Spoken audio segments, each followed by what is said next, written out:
Hi, this is Anthony Dominicus from BMW Bridgeport, and today I'm going to demonstrate how to use the Parking Assistant featuring the X5M.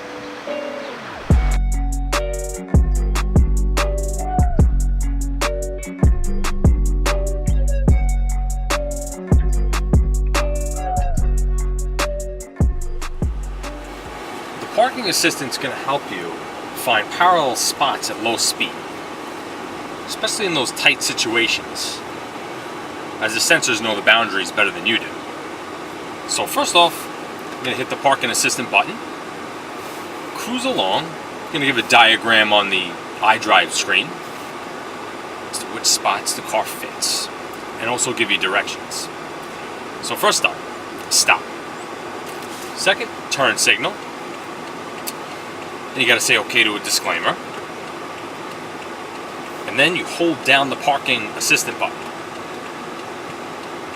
From then on, the car's going to do the rest.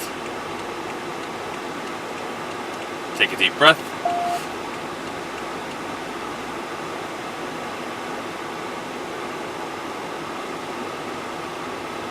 It's like one of those trust exercises.